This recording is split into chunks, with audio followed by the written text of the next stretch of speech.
بسم الله الرحمن الرحيم.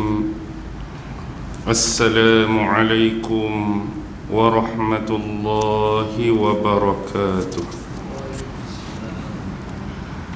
الحمد لله رب العالمين، وبه نستعين على أمور الدنيا والدين، والصلاة والسلام على أشرف الأنبياء والمرسلين وعلى آله وصحبه أجمعين.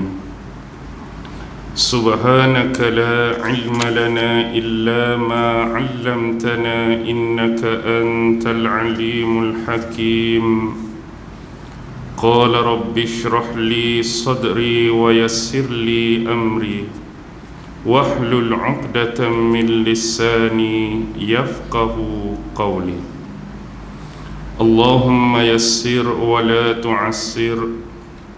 اللهم صل على سيدنا محمد وعلى آله وصحبه وسلم، ولا حول ولا قوة إلا بالله العلي العظيم. Amma ba'd. Alhamdulillah, syukur kehadrat Allah subhanahu wa ta'ala, kerana dengan limpah kurnia, rahmat, kasih sayang dan inayah daripada Allah subhanahu wa ta'ala, alhamdulillah, malam ini sekali lagi kita sama-sama dapat dipertemukan oleh Allah. Dan mudah-mudahan pertemuan ini senantiasa beroleh rahmah, beroleh barakah dari sisinya, insya-Allah. Tuan-tuan, puan-puan, hadirin hadirat, muslimin muslimat yang dirahmati sekalian, mengambil kesempatan masa yang ada, marilah sama-sama kita membaca, menghayati, merenung dan mentadabbur 5 potong ayat yang difirmankan oleh Allah subhanahu wa ta'ala di dalam awal surah Al-Fajr. Surah Al-Fajr adalah merupakan surah yang ke-89 mengikut tertib susunan surah-surah di dalam Al-Quran. Surah Al-Fajr mengandungi 30 ayat yang disenaraikan di antara surah-surah Makkiyah, yaitu surah yang diturunkan kepada Rasulullah sallallahu alaihi wasallam di bumi Mekah, mengandungi sebagaimana yang disebut tadi 30 ayat. Dan surah ini diturunkan sesudah ataupun selepas surah Al-Lail, wal-laili idza yaghsha. Baik, ada riwayat yang disebutkan di dalam muqaddimah tafsir Al-Quranul Azim karya Al-Imam Al-Hafiz Abul Fida Ibnu Katsir rahimahullahu ta'ala berkaitan dengan surah ini, yaitu satu riwayat yang datang daripada Imam An-Nasai. Imam An-Nasai mengatakan telah menceritakan kepadaku Abdul Wahhab bin Hakam, telah menceritakan kepadaku Yahya bin Sa'id dari Sulaiman, dari Muharib bin Disar, dari Abu Saleh, dari Jabir, yang mengatakan bahawa suatu ketika ada seorang sahabat Nabi yang bernama Muaz, merujuk kepada Muaz bin Jabal radhiyallahu ta'ala anhu, yang mana suatu ketika Muaz dalam keadaan sedang bersolat. Sahabat Nabi yang nama Muaz ni sedang solat, tiba-tiba datang seorang lelaki yang bermakmumkan kepada Muaz. Kawan tu duduk semayang, tiba-tiba mari seorang lelaki lain bermakmumkan kepada Muaz hak tengah solat. Jadi dalam solat tu Muaz memanjangkan bacaan dia. Jadi Muaz sahabat Nabi ni baca panjang. Jadi bila baca panjang, lelaki yang datang bermakmumkan kepada beliau tu meninggalkan solatnya. Dengan kata lain, memisahkan diri, istilah kita panggil mufaraqah. Jadi kawan tu bila mufaraqah, dia pergi semayang asing-asing di satu sudut lain. Jadi bila selesai solat, Muaz ni selesai solat, bagi salam, siap semua. Jadi ada orang lain yang menceritakan hal tersebut kepada Muaz. Jadi Muaz mengatakan bahawa dia adalah seorang munafik. Pada siapa? Pada lelaki yang asal bermakmun pada dia, kemudian mufaraqah tadi. Dan diceritakan hal tersebut kepada Rasulullah. Jadi Rasulullah panggil lelaki tu, betul tak apa yang berlaku? Lelaki tadi mengiyakan apa yang berlaku kerana alasan dia, bila dia solat bermakmumkan kepada Muaz tadi, Muaz baca terlampau panjang. Jadi dia memisahkan diri dia. Dia solat asing-asing di satu sudut, kemudian dia keluar dan bagi unta dia makan. Jadi selepas hal tu Rasulullah bersabda kepada Muaz, "Afattan ya Muaz, aina anta min sabbihisma rabbikal a'la wasyamsi wa duhaha wal fajri wal laili idza yakhsha." Jadi apa yang Rasulullah sebut pada Muaz, afattan ya Muaz, adakah engkau ni wahai Muaz nak menimbulkan sesuatu fitnah? Mengapakah engkau tidak membacakan sekurang-kurangnya surah hak Nabi sebut tadi, iaitu surah-surah yang agak pendek? Pasal apa engkau tak baca sabbihisma rabbikal a'la ke? Pasal apa kau tak baca wasyamsi wa duhaha ke? Pasal apa tak baca wal fajri ke? Pasal apa tak baca wal laili idza yakhsha? Jadi seolah hal tersebut telah memberikan bebanan kepada makmum yang mengikuti dia. Jadi kisah ni nak kaitkan dengan hadis yang Nabi sebut tu tentang salah satu surah yang Nabi sebut. Pasal apa hang tak baca surah Al-Fajr tadi? Baik, tu yang dikemukakan oleh Al-Imam Ibn Katsir dalam muqaddimah surah Al-Fajr dalam tafsir beliau. Baik, seterusnya ialah muqaddimah surah Al-Fajr ni dia nak menceritakan kepada kita suatu perkara yang amat penting. Apa dia? Iaitu tentang problem, tentang penyakit yang selalu dan ramai dialami oleh kebanyakan manusia, iaitu satu penyakit yang disebut hubbud dunia. Apa dia? Kasih dan cintakan dunia. Kasih dan cintakan dunia. Bila sebut bab hubbud dunia ni, kita selalu baca salah satu daripada hadis akhir zaman yang berkaitan dengan cinta dan kasih pada dunia ni, iaitu dinisbahkan dengan satu penyakit yang disebut al-wahan. Rasulullah cakap satu masa ni umat dia akan ditimpa satu penyakit, nama dia al-wahan. Maka sahabat-sahabat tanya, apakah yang dimaksudkan dengan al-wahan tu? Jadi Rasulullah menyebutkan al-wahan tu ialah hubbud dunya wa karahiyatul maut, iaitu cinta dan kasihkan dunia dalam masa yang sama membenci kematian. Jadi bila dalam hati dan jiwa seseorang manusia yang sudah terpalit ataupun berlumut dengan permasalahan dan problem ni, terlampau cinta dia pada dunia, terlampau kasih dia pada dunia, automatik dalam masa yang sama dia akan membenci kepada kematian.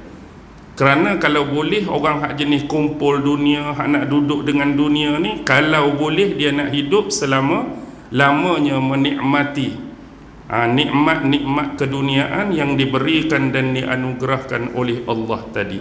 Ini satu penyakit yang dinisbahkan dengan penyakit umat akhir zaman. Jadi permulaan surah Fajar ni Allah nak cerita problem tersebut yang banyak terjadi kepada manusia berkaitan agama ni, iaitu cinta dunia. Dan dalam masa yang sama Allah nak memberikan solusi, Allah nak memberikan jalan penyelesaian kepada manusia bagaimana nak mengikis ataupun menanggalkan cinta dan kasih kepada dunia ini, iaitu dengan memperbanyakkan amalan, memperbanyakkan ibadah, iaitu berdampingan dengan Allah Subhanahu wa ta'ala. Banyak mendekat dan merapatkan diri dengan Allah Subhanahu wa ta'ala. Baik, bila sebut penyakit ini, memang penyakit ini dah makin membarah. Ramai di antara manusia, bukan sahaja kita sebut sebagai manusia yang tak beriman, tetapi orang Islam yang beriman pun terkena penyakit kasih dan cinta kepada dunia ni. Jadi di sinilah Allah nak memberikan solution dan jalannya. Baik, pertamanya Allah menyebutkan Bismillahirrahmanirrahim, wal fajr. Wal fajr. Kaitan dengan apa yang kita sebut tadi, saya berikan dua contoh sahabat. Pertama ialah siapa dia? Yang kaya, Abdul Rahman ibnu Auf, yang berkuasa seperti Sayyidina Umar bin Al-Khattab. Dua tokoh, dua figure sahabat ni kita boleh nisbahkan dengan kelebihan tadi. Abdul Rahman bin Auf dengan harta perniagaan, harta kekayaannya. Begitu dengan Sayyidina Umar. Sayyidina Umar pun kaya, dan dalam masa yang sama dia dilantik oleh umat Islam sebagai khalifah selepas kewafatan Abu Bakar. Dia ada dari sudut kepimpinan, pemerintahan dan kekuasaan. Tetapi kedua-dua tokoh dan figure ini, kehidupan mereka bukan setakat selamat di atas dunia, tetapi ada jaminan syurga oleh Allah di akhirat kelak. Kerana kedua-dua sahabat ni adalah 10 di antara sahabat yang dijamin masuk syurga. Mereka bukan meninggalkan dunia, mereka bukan meninggalkan kekuasaan, tetapi mereka menggunakan dunia mereka mengikut jalan syariat yang sepatutnya. Mereka menggunakan kekayaan mereka dengan jalan syariat, dengan jalan yang diredai oleh Allah. Begitu juga sahabat Sayyidina Umar, dia menggunakan tampuk kekuasaan dan pemerintahan. Kuasa hak dia ada tu untuk menjalankan syariat Allah dengan adil, dengan benar, dengan saksama kepada setiap rakyat yang di bawah pemerintahan dia. Jadi di sini Islam mengajarkan kepada kita, bukan kita datang atas dunia ni nak tolak dunia. Sebab dunia ni adalah sebahagian daripada nikmat yang Allah bagi kepada kita. Allah bagi kekayaan, Allah bagi kesihatan, Allah bagi apa tu? Nikmat. Tetapi Islam mengajarkan bagaimanakah kita nak menyalurkan nikmat tersebut dengan cara dan jalan yang Allah suka, dengan cara dan jalan yang Allah redai. Jadi ambillah kesempatan bagi kita untuk merenung dan insaf diri, mengambil iktibar daripada kehidupan dua tokoh sahabat tu. Bukan kata sahabat lain tak bagus, dah bagus. Alhamdulillah, semua sahabat Nabi adalah orang-orang yang baik dan soleh, yang dapat kita jadikan iktibar, pengajaran dan panutan kehidupan setiap mereka. Cuma itu sebagai percontohan semata-mata. Baik, bila disebut wal fajr, waw di depan tu adalah wawul qasam. Wawul qasam bermaksud waw sumpah. Jadi di sini Allah bersumpah demi waktu fajar. Demi waktu fajar. Benda simple, benda ringkas, benda nampak mudah dan nampak ringan. Tetapi kita nak mencari tahu kenapa Allah Subhanahu wa ta'ala bersumpah dengan waktu fajar.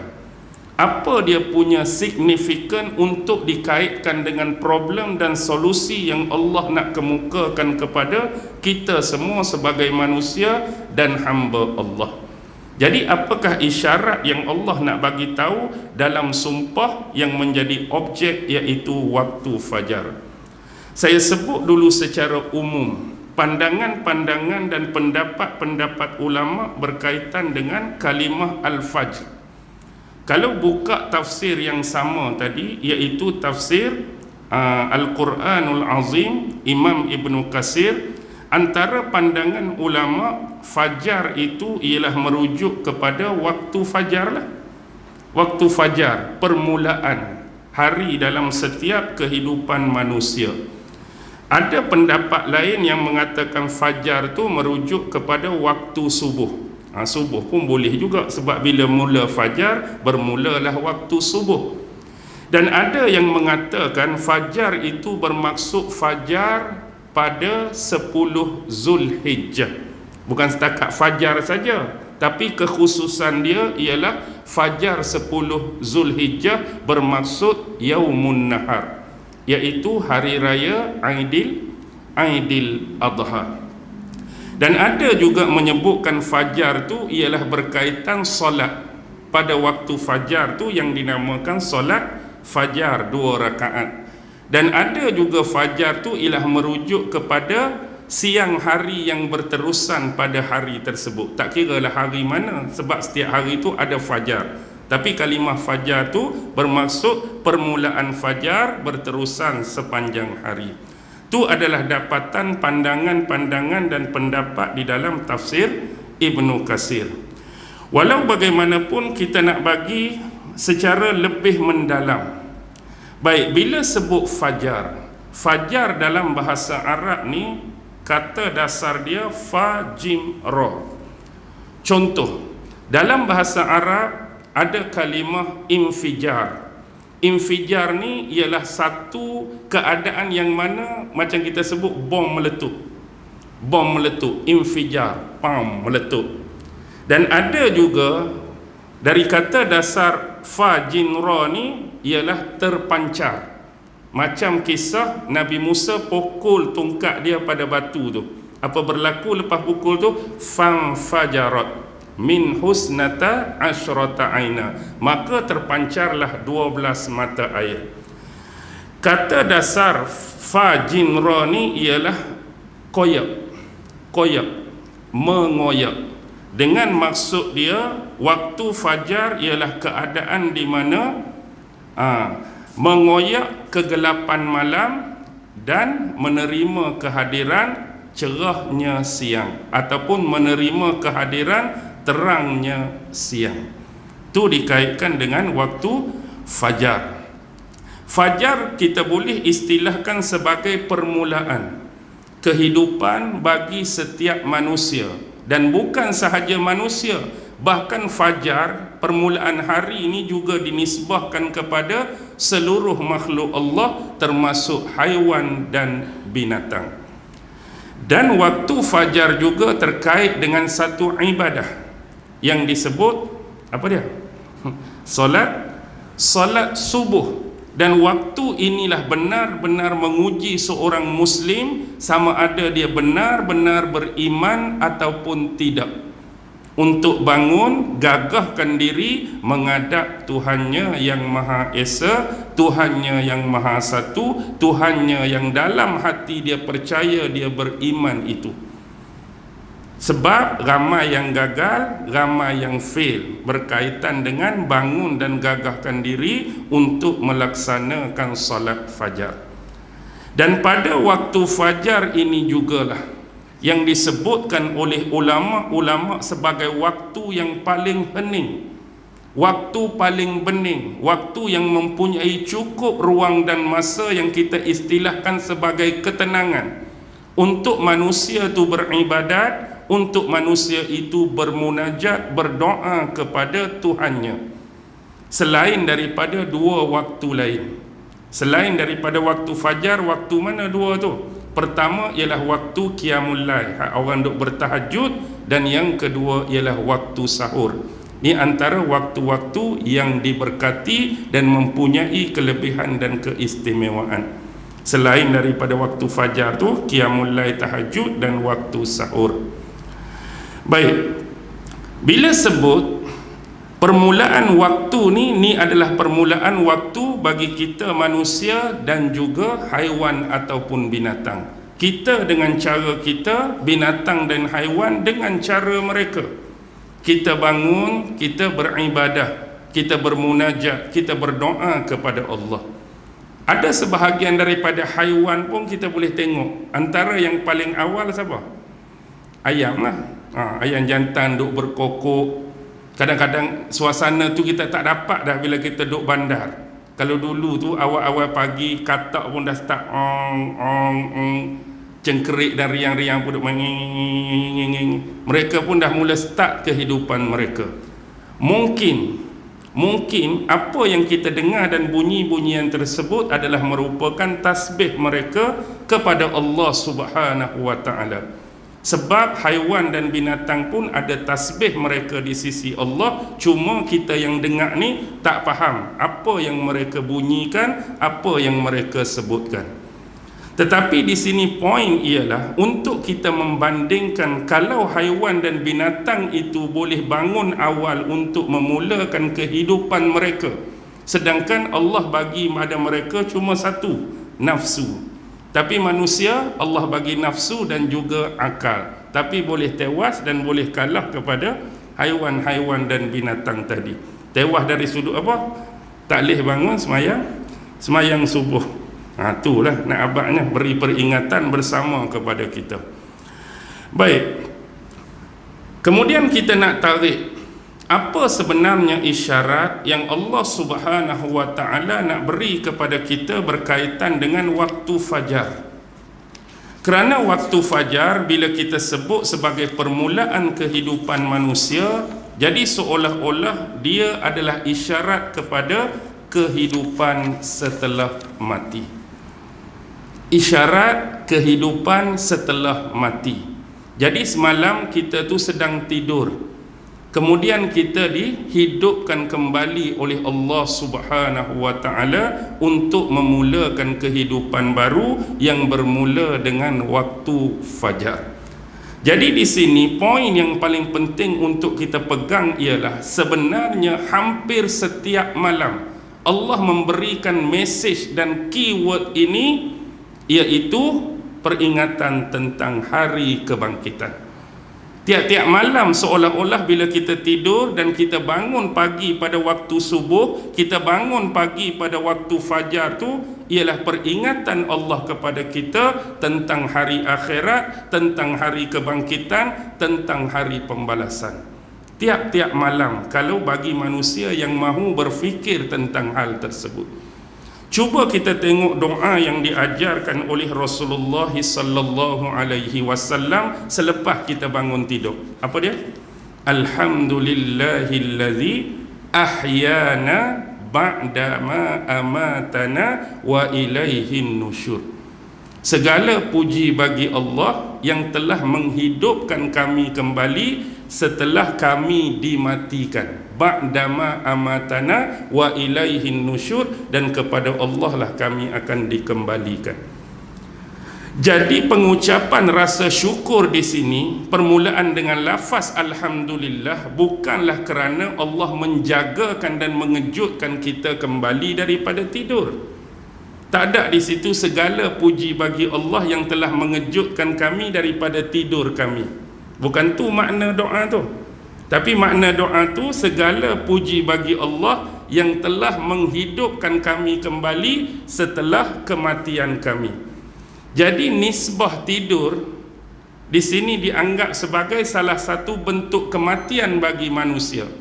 Jadi siapa-siapa yang tidur pada waktu malam, saat lagi kita nak tidur tu, itu adalah salah satu daripada bentuk kematian yang diperingatkan oleh Allah. Kerana bila kita tidur, ada sebahagian roh yang diambil oleh Allah.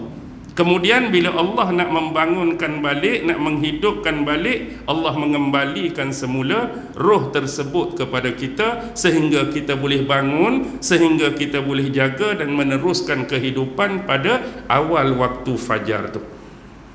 Jadi nak memberi peringatan kepada kita tentang hal tersebut. Jadi pentinglah tu. Baik. Seterusnya, waktu fajar ini adalah merupakan waktu yang terbaik, sebagaimana yang kita sebut tadi, untuk kita mendekatkan diri kepada Allah Subhanahu wa ta'ala. Dan bila Allah bersumpah dengan sesuatu benda, kita harus mencari tahu rahsia dan hikmah di sebalik objek yang Allah sumpah. Jadi bila Allah sebut waktu ni antara waktu yang paling baik untuk kita beribadah, waktu yang paling baik untuk kita bermunajat dan berdoa, maka bagi setiap Muslim yang beriman, dia kena peka, dia kena alert. Dengan apa? Dengan waktu-waktu yang Allah sediakan secara khusus dari sudut untuk melaksanakan ibadah dan waktu-waktu yang makbul doanya di sisi Allah Subhanahu wa ta'ala. Jadi kita kena peka benda-benda macam ni, waktu-waktu yang bersesuaian, waktu-waktu yang doa kita ni senang untuk diterima oleh Allah. Antaranya ialah pada waktu fajar. Baik. Seterusnya, walayalin ashr, walayalin ashr, dan malam yang 10. Malam yang 10. Malam yang 10. Malam apa pula ni? Okey. Baik, secara umum saya sebut dulu apa yang dipegang oleh ulama-ulama jumhur. Maksud malam yang 10 ni, ada ulama jumhur yang mengatakan malam yang 10 merujuk kepada 10 Zulhijjah. 10 Zulhijjah, dan ada yang mengatakan 10 malam terakhir bulan Ramadan.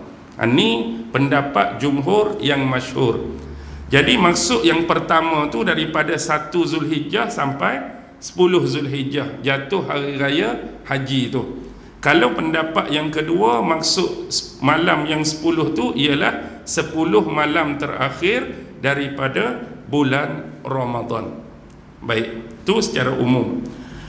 Ada tak pendapat lain daripada benda tu? Ada pendapat lain yang mengatakan 10 malam yang pertama dengan 10 malam yang pertama dengan 10 malam yang terakhir tu merujuk kepada 10 malam pada setiap bulan. Maksudnya bila kita mari sebulan, 10 malam pertama maknanya 1 hingga 10, pada bulan tu juga daripada 21 sampai 30 bulan yang sama. Kerana mereka mengatakan tahap bulan tu pada awal 10 pertama dengan 10 akhir itu lebih terang dan lebih jelas daripada pertengahan dia. Maksudnya sifat cerah bulan, sifat terang bulan tu dia lebih cerah pada 1 hingga 10 dengan 21 hingga 30. Kenapa ulama-ulama mengatakan banyak sangat perbezaan-perbezaan pendapat?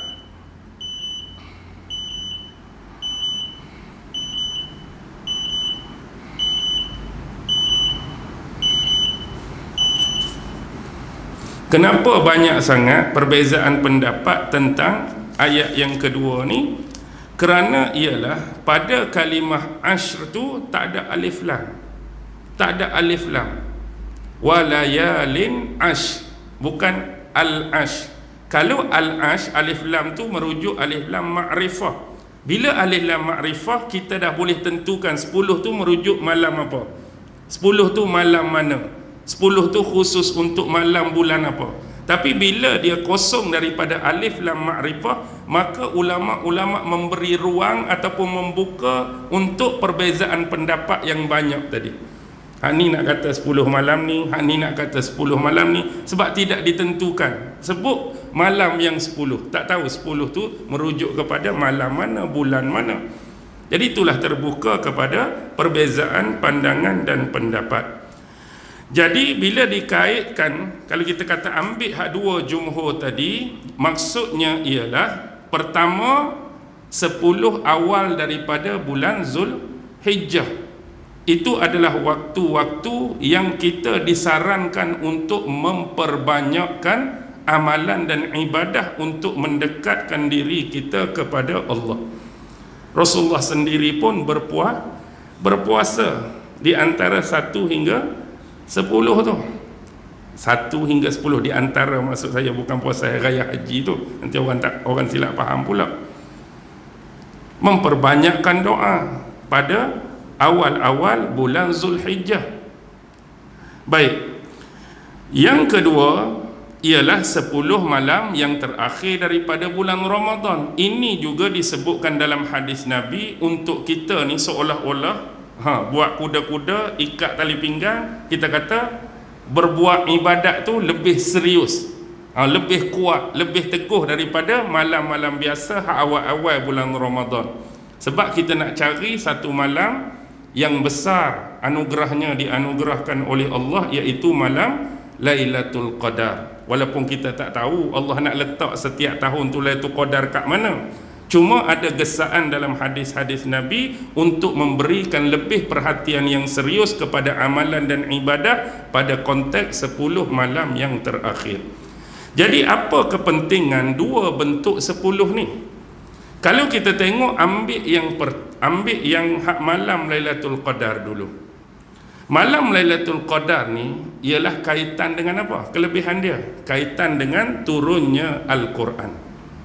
Sebab dalam surah apa dia?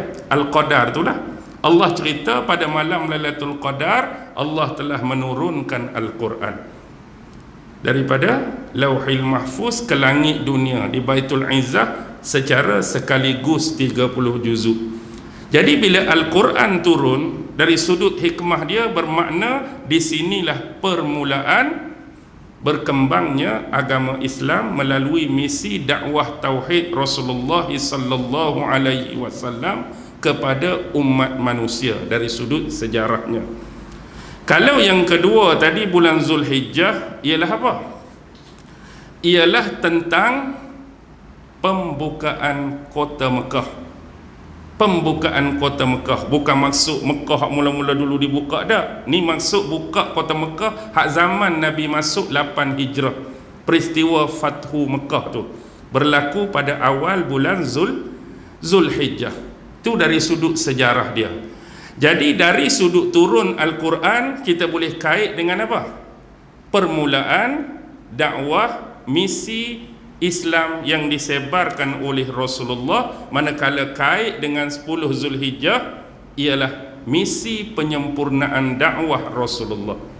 Sebab selepas pembukaan kota Mekah, dakwah Rasulullah dah mula diterima oleh bukan setakat orang-orang Arab di Mekah, tetapi orang-orang Arab di luar Mekah pun berduyun-duyun datang untuk menyatakan bai'ah dan keislaman mereka kepada Rasulullah sallallahu alaihi wasallam.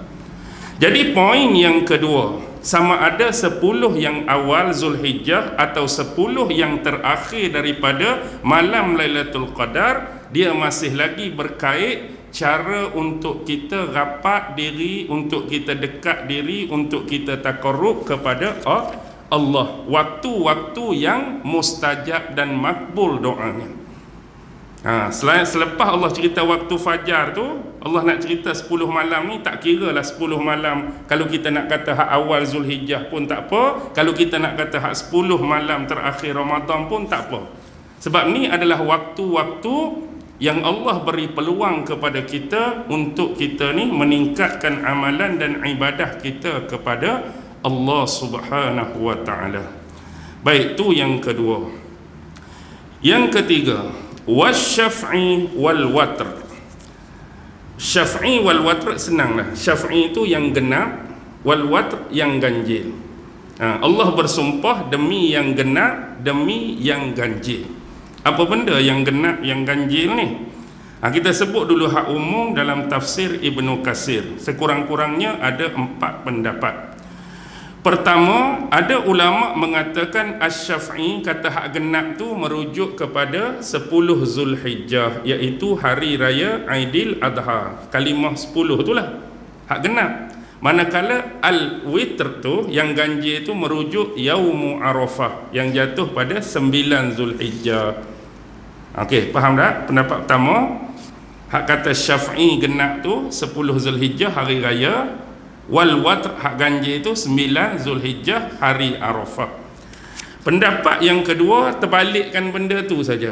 Sebab ada orang tanya Imam Atta, adakah witir yang disebut dalam surah Al-Fajr ni, wahai imam, adalah merujuk kepada solat witir yang biasa kita buat, yang biasa kita lakukan? Bila ada kalimah witir ni, orang mari tanya Imam Atta, Adakah witir di sini solat witir kita duk buat tu ke maksud dia?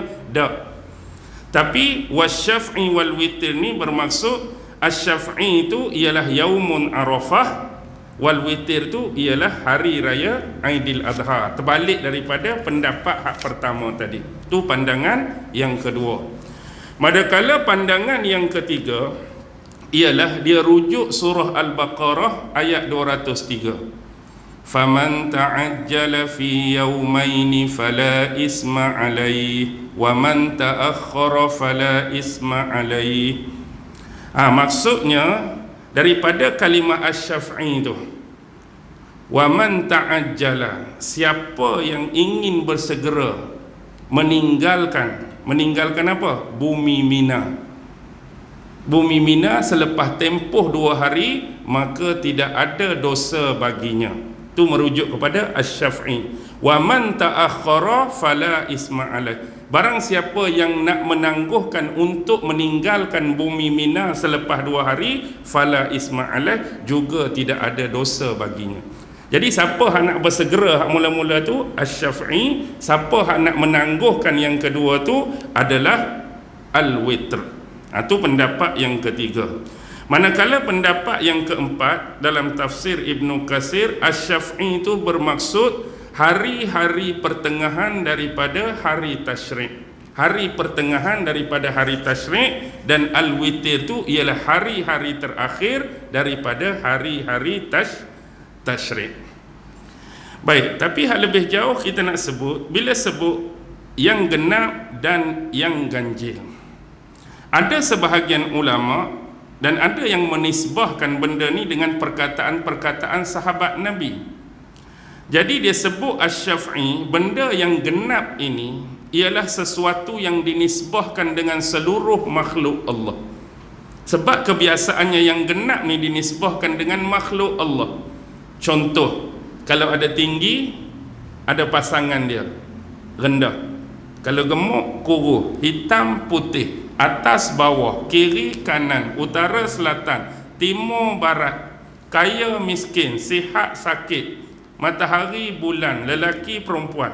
Jadi hak mana-mana genap tu selalunya merujuk kepada seluruh makhluk Allah. Tapi bila sebut witir yang ganjil tu merujuk kepada Allah tu sendiri. Allah yang bersifat ganjil, satu, tunggal, maha esa. Sebab ada dalam hadis di hujung, hadis tentang nama Tuhan yang 99 tu, dia sebut hak hujung tu, wa huwa witr yuhibbul witr. Allah itu witir dan dia sukakan ganjil-ganjil. Allah tu sendiri ganjil dan dia suka benda-benda yang ganjil. Jadi bila disebut Allah suka benda ganjil, ada sebahagian ulama yang menisbahkan dengan konteks amalan dan ibadah yang ada benda-benda ganjil tu. Bukan dalam ibadah dan amalan tu, ibadah tu pelik, ibadah tu ganjil, ibadah tu aneh, dah. Dari sudut bilangan tadi mereka datangkan contoh dari sudut meniga-nigakan penggunaan air waktu berwuduk. Kan kita wuduk tu basuh tiga, maksud 3 tu nombor kan ganjil. Seperti tawaf sebanyak 7 kali ganjil. Sa'i Safa Marwah berapa kali? 7 kali ganjil. Contoh solat witir ganjil. Maksudnya tu contoh-contoh. Maksudnya Allah tu sendiri ganjil dan dia mengganjil ni dia nisbahkan dengan amalan dan ibadat dengan bilangan-bilangan tadi. Tu contoh. Baik. Kalau kita sebut nisbah kita tadi, bila sebut kita ni genap, walaupun genap, tapi kita ni sendiri datang daripada sifat keganjilan. Maksud ganjil lagu mana? Contoh kita kata lelaki perempuan ada pasangan genap, tapi sebelum dia nak jadi genap tu, waktu kita bersendirian, kita seorang, maksudnya kita tu asal ganjil. Perempuan kita pun dia seorang ganjil. Bila dia bergabung dengan kita tu baru jadi genap. Jadi hak mana-mana genap sekalipun, dia asal salah satu tu sifat dia kan ganjil. Kita ganjil, ni ganjil seorang, pak bergabung. Bintang ganjil bila dia bulan ganjil bila dia satu. Matahari ganjil, tapi bila bergabung matahari dan bulan. Jadi di sini poin yang kita nak sebut ialah kita tidak akan dapat memahami, kita tidak akan dapat mengenali kelebihan atau keistimewaan tu kecuali setelah setiap sesuatu itu dipasangkan, diadukan, dipadangkan dengan pasangan dia. Contoh, bila kita cerita pasal matahari saja-saja, dia saja-saja, matahari itu dah menunjukkan kelebihan dan kehebatan. Bila kita cerita bulan saja-saja, bulan pun ada kelebihan, ada kehebatan. Jadi kita tak mampu untuk buat perbandingan kalau kita tak padankan dengan pasangan dia. Jadi bila kita letak satu matahari, satu bulan, barulah kita akan lebih mengenali, lebih memahami apa kehebatan dan keistimewaan masing-masing mengikut pasangan yang telah digenapkan. Contoh, bila nak banding matahari dengan bulan, apa lebih matahari banding bulan? Apa lebih bulan banding matahari? Baru kita dapat. Contoh lelaki ada kelebihan dan keistimewaan. Perempuan pun ada kelebihan dan keistimewaan. Jadi bila kita gabung tu baru kita tahu di mana lebih lelaki daripada wanita, di mana lebih wanita daripada lelaki. Begitulah setiap pasangan ni dia bermula dengan sifat keganjilan dia, kemudian setelah dipadankan menjadi genap tu, kita akan lebih mengenali, lebih memahami apa yang disebutkan dengan sesuatu yang disesuaikan pada pasangan masing-masing. Okey. Wal laili idza yas, dan malam apabila ia berlalu. Dan malam apabila ia berlalu. Jadi yang dimaksudkan di sini yang berjalan tu sifat apa? Malam lah kan. Allah sebut malam apabila ia berlalu. Yas ni berjalan. Malam yang berjalan, bukan malam tu ada kaki berjalan. Tak, maksudnya pergerakan masa tu. Maksudnya bila bermula malam, dia tidak statik di situ. Jadi pergerakan masa, kita katalah bermula malam terbenam matahari 7.30 lah kita letak.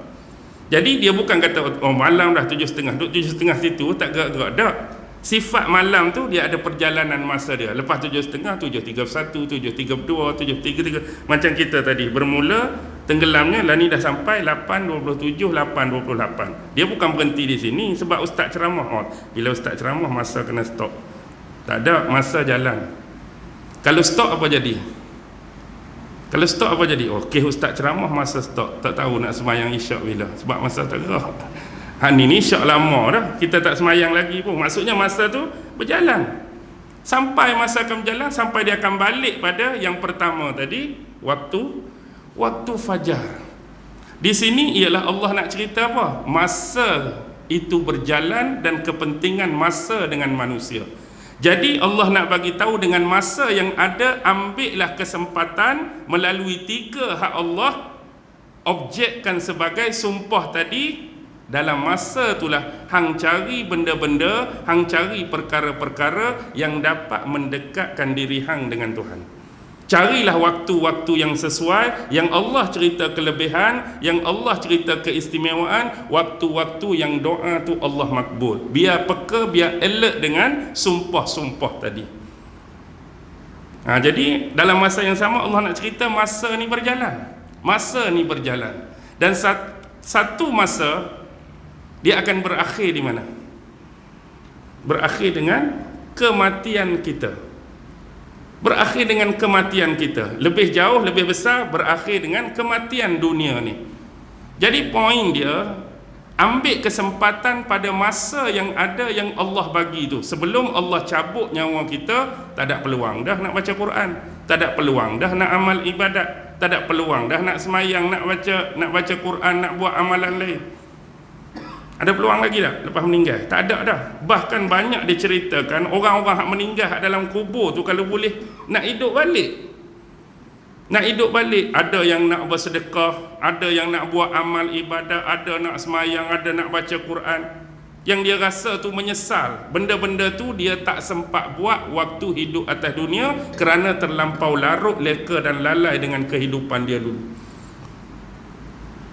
Kalau boleh nak bayar, kalau boleh hidup dah, nak bayar balik, nak suruh hidup, nak buat. Sepah mereka kena dan rasa apa yang Allah berikan pada mereka waktu duduk di alam kubur tu. Jadi sebelum masa tu masing-masing sampai pada kita, sampai pada saya, sampai pada tuan, sampai pada puan-puan, ambillah kepentingan masa yang Allah cerita sebelum sampai waktu tu. Baik, kerana Kenapa Allah nak tarik dengan hari akhirat? Kerana kebanyakan dalam surah-surah hak depan sebelum ni banyak Allah cerita pasal golongan yang tak mau beriman dengan hari akhirat. Tu yang Allah nak tarik tu. Macam pasangan tadi, kenapa manusia jadi problem, kenapa manusia jadi settle? Sebab dia tak genapkan yang ganjil. Dia duk main yang ganjil saja. Sebab apa? Dia duk main hidup atas dunia, tak fikir pasangan dunia tu apa? Pasangan dunia ialah akhirat. Dia tak genapkan benda tu. Jadi dia hidup, aku nak hidup atas dunia, nak makan atas dunia, nak minum atas dunia, nak enjoy atas dunia, nak nikmat atas dunia. Tapi dia tak cari kegenapan bagi dunia tu. Genap bagi dunia ialah memikirkan hal ehwal akhirat kita. Tempat kita nak pi, tempat kita nak menerima hasil usaha kita sebagai manusia, apa yang kita buat waktu kita hidup dulu. Jadi itulah Allah sebut pada awal tadi, kenapa manusia ni bermasalah? Sebab tak mau fikir, tak mau ambil tahu tentang hal-hal yang menjadi pasangan dunia, iaitu akhirat tadi. Jadi Allah nak tarik balik dengan masa yang berjalan, waktu malam yang bergerak ni dengan kepentingan masa. Sebab ramai di luar sana, contoh golongan-golongan etis, golongan-golongan free thinker, golongan-golongan yang mungkin dia tu beriman pada Tuhan tapi tak dapat nak menerima tentang keimanan kepada hari akhirat. Sebagaimana contoh musyrikin Mekah dulu. Musyrikin Mekah percaya tak pada Tuhan? Percaya. Tapi bila sebut hari akhirat, ada yang sampai memperolok-olokkan Nabi bawa tulang-tulang. Cuba tunjuklah ke mana tulang ni nak tangkuk balik daging, nak hidup balik. Dia bawa benda tu tunjuk depan Nabi semata-mata nak memperolokkan Nabi, nak menafikan lepas kematian ni ada kehidupan kali kedua yang dinamakan hari akhirat. Kerana apa? Ramai etis, ramai free thinker fikir macam ni. Kerana bila mereka melihat satu benda yang paling besar, ketidakadilan yang berlaku waktu mereka hidup. Contoh macam mana? Contoh sekiranya seorang pembunuh dalam masyarakat. Seorang pembunuh dalam masyarakat sepanjang hidup dia bunuh 100 orang, katakan. Pang. Minggu lain pang 100. Akhirnya dia ditangkap. Bila dia ditangkap, dia dihukum bunuh. Jadi bagi orang yang etis dan free thinker, mereka rasakan ini satu bentuk ketidakadilan. Bukan tidak adil dia tu dihukum bunuh dah, hukum bunuh-bunuhlah. Tidak adil mereka melihat di mana sepanjang hidup kawan ni telah membantai 100 nyawa. Pang. Sebaliknya bila dia dihukum berapa? Sekali ya. Jadi di mana pembalasan secara imbalan? Dia ni kena bunuh sekali, baru sama rasa dengan seorang hak dia bunuh. Apa nasib 99 tu? Dia ni telah bunuh tu pang 99 kali. Kalau dia kena bunuh pun sekali tu je. Jadi dia berasa ni ketidakadilan. Jadi bagaimana pula orang yang hidup atas dunia, sepanjang hidup dia buat baik, tapi ditakdirkan dia miskin walaupun baik, dia fakir walaupun baik, dia kena hina walaupun baik, dia dicaci maki walaupun baik, dia dihamun oleh orang lain, dia difitnah walaupun baik. Jadi dia rasa ini bentuk ketidakadilan. Jadi ketidakadilan ni akan terjawab bila hang beriman dengan hari akhirat. Selagi hang tak beriman dengan hari akhirat, hang akan sentiasa nampak ketidakadilan tersebut. Duk berasa hak 99 lagi lagu mana? Sebab hang fikir takat dunia. Bila hang fikir akhirat, Allah akan duduk saja kau tengok benda ni. Dah, Allah akan balas setiap nyawa yang dia tembak tu. Kalau hang nak beriman dengan hari akhirat, itulah yang hang akan dapat. Kalau hang berfikir setakat dunia, hang duk main fikir macam tu tak boleh ni. Kalau dia kena bunuh pun hanya satu nyawa dia tu, balas nyawa lagu mana 99. Sebab fikir pasal dunia. Fikir pasal akhirat, Allah akan balas setiap nyawa yang dia ambil, setiap nyawa yang dia tembak tadi. Maka di sinilah akan timbul keadilan Allah di mahsyar kelak. Kan kita selalu duduk baca, maksudnya Allah tidak akan meninggalkan kebaikan walaupun sebesar zarah, dan tidak akan menafikan kejahatan walaupun sebesar zarah. Semua Allah kira. Jadi sama juga macam kita tengok orang baik, orang buat macam-macam tadi. Baik tapi miskin, baik tapi kena hina, baik tapi kena maki. Tapi orang duk hina, duk maki dia tu, tak ada balasan ke besok? Ada, dia akan dapat balasan atas kesabaran dia menerima semua benda tu. Dia bukan berakhir takat dunia. Kalau berakhir takat dunia, kita akan kesian lah. Oh, kesian dia, mati, sampai mati pun orang duk hina, sampai mati orang duk fitnah, tapi dia orang baik. Tapi besok dia akan dapatlah kebaikan daripada kesabaran dia, terima semua benda tu. Hak nak dapat seksanya siapa? Hak duk kata macam-macam kat dia tu lah, hak duk fitnah dia tu lah. Inilah Allah nak suruh kita fikir pasal akhirat. Jadi nampak tak kaitan dengan sumpah tadi, dan terakhir Allah sebut dengan kepentingan masa. Jadi jaga masa hak kita ada ni. Allah tak beri peluang kali kedua dah. Jangan jadi kita menyesal seperti ahli-ahli kubur nak hidup balik atas dunia tadi. Kita selalu baca kisah ni, tapi kita tak jadikan pengajaran. Satu masa kita akan duduk tempat dia juga. Dan mungkin kita takut kita jadi salah seorang hak Allah misalkan tadi. Allah, periduklah balik nak sedekah, periduklah balik nak semayang, banyak tak cukup dulu, periduklah balik nak buat tu, periduklah balik nak buat amal ni, periduklah balik nak doa tu, sebelum sampai masa. Jadi yang terakhir, sebab kita baca 5 ayat, hal fi zalika qasamul lizi hijr, adakah yang demikian itu, sumpah-sumpah itu menjadi sesuatu yang apa? Sesuatu yang kita kata hijr ni batu, tapi sebenarnya dia bukan nak merujuk kepada batu, tapi Arab sini dia punya simbolik kiasan nak menunjukkan kepada keteguhan.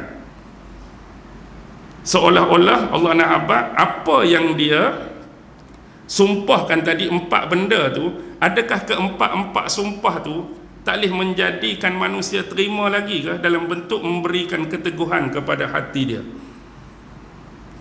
Tak bernilai lagi ke 4 tu? Tak bermakna lagi ke? Hang tak faham lagi ke? Hang tak mau ambil pengajaran lagi ke kepada apa yang Allah bawa 4 tadi? Jadi kepada orang yang mahu berfikir, benda tadi sudah mencukupi, bukan saja bagi orang tersebut tapi juga bagi kita, untuk mengubat penyakit hubbud dunia tadi dengan cara mendekatkan diri kepada Allah melalui 4 bentuk sumpah tadi. Allah guna lafaz lizi hijr. Hijr tu bermaksud dari sudut keteguhan, kekuatan. Dia gambarkan dengan batu. Batu ni ialah sifat seorang yang mampu menahan diri dia daripada buat benda salah, buat benda dosa, buat benda tak betul. Tu ada sifat batu tu. Sifat batu ni orang yang mampu tahan diri dia buat dosa, buat salah, buat perkara-perkara yang buruk. Kemudian Allah ceritalah, itu popular lah kan, sentuh kita ambil sikit, alam tara kaifa fa'ala rabbuka bi'ad. Allah cerita, tidakkah engkau memerhatikan apakah yang telah dilakukan oleh Tuhanmu terhadap kaum Ad? Kaum Ad, irama zatil imad allati lam yukhlaq misluha fil bilad. Allah gambarkan kaum Ad ni di kota mereka yang bernama Iram, dipenuhi dengan bangunan-bangunan yang tinggi, bangunan yang besar, tiang-tiang yang besar yang tidak pernah ada percontohan sebelum ni. Maksudnya mereka jadi benchmark, penanda aras. Hak sebelum ni itu tak ada contoh hak apa yang mereka boleh buat pada zaman tu. Hebat sungguh dari sudut material keduniaan mereka. Tapi bila mereka menolak syariat, menolak Tuhan, menolak Nabi Hud sebagai utusan yang dihantar Allah pada mereka, akhirnya apa jadi? Mereka diazab. Jadi bila diazab, ada guna lagi tak keduniaan yang mereka banggakan sebelum ni? Zaman kami buat bangunan besar-besar ni, zaman kami buat bangunan tinggi-tinggi ni, hak tiang-tiang semua zaman kami ya.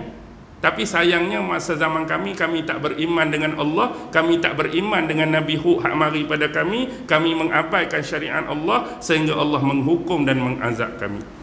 Jadi tak ada nilai akhirat mereka tu nak dibandingkan dunia hak mereka bangga dulu. Allah bagikan contoh ni, orang hak kasihkan dunia. Kemudian Allah sambung, wasamud allazina jabus sakhra bil wa, kaum yang kedua kaum Samud, yang mana mereka bisa memahat batu-batu yang besar di lembah-lembah mereka yang subur. Kaum Samud, kaum Nabi Saleh, mereka ni tahap boleh pahat batu-batu gunung ni. Kita tengok di Petra hari ni kan, kita boleh buat tak hari ni? Payah nak buat dah. Kita hari ni ada drill, ada alat elektrik tu lain. Dia dulu pahat guna tangan, guna kudrat, guna fizikal. Tapi akhirnya sebab tak beriman kepada Allah, tak beriman kepada Nabi Soleh, bunuh unta mukjizat Nabi Soleh, nak bunuh Nabi Soleh, kena hukum. Jadi apa nilai keduniaan yang mereka bangga sebelum ni nak dibandingkan dengan azab yang Allah simpan di akhirat untuk mereka. Kemudian Allah sambung, wa fir'aun zil auta. Fir'aun pun kena juga. Tu contoh-contoh orang hak bangga keduniaan.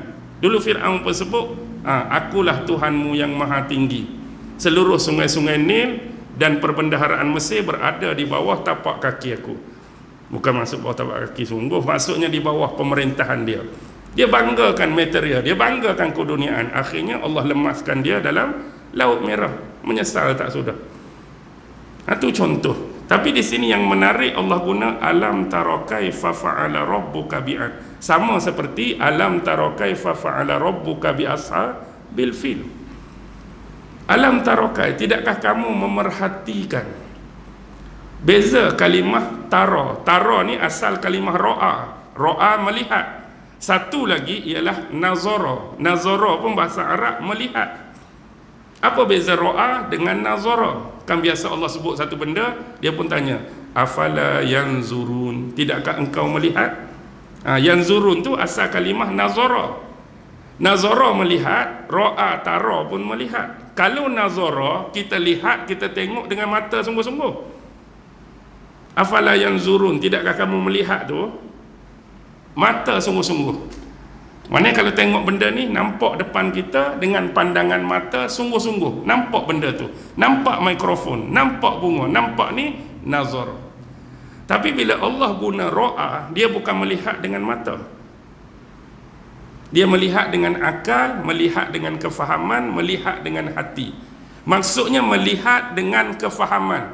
Kalau ikut tanya ni, tidakkah engkau memerhatikan Tuhanmu bagaimana dia memperlakukan kepada kaum Ad? Kalau kata nak tengok dengan mata, benda tu berlaku bila?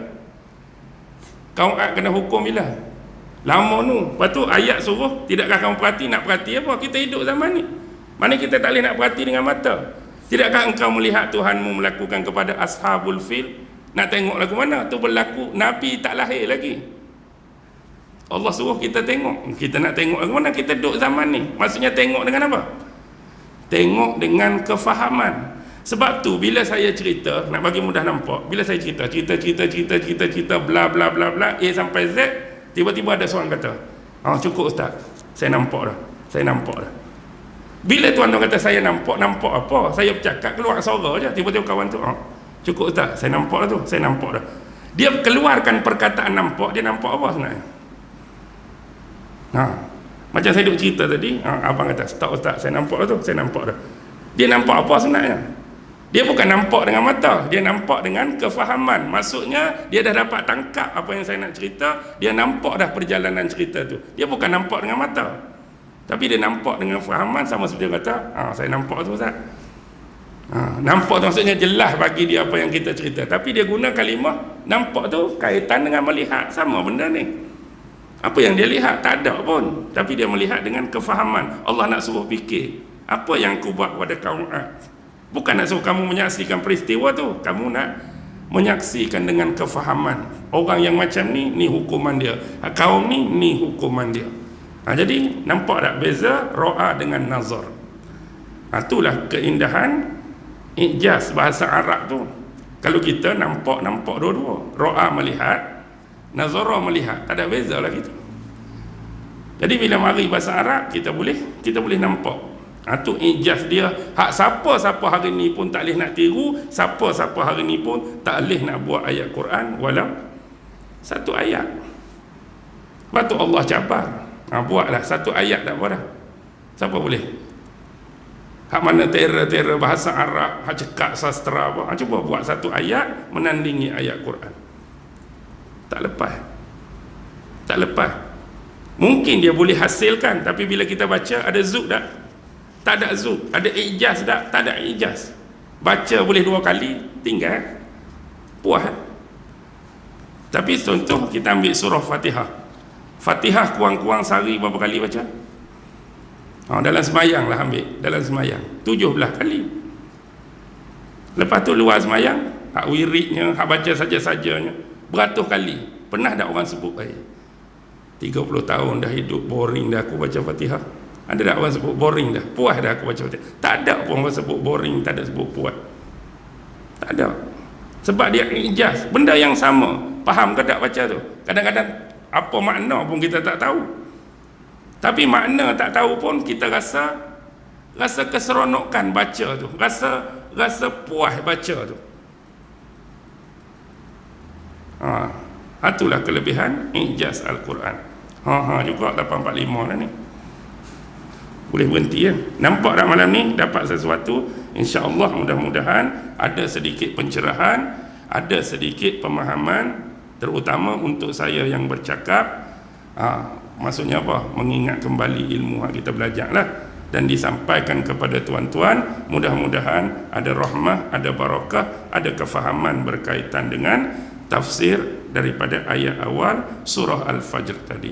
Wabillahi taufiq wal hidayah. Wassalamualaikum warahmatullahi wabarakatuh.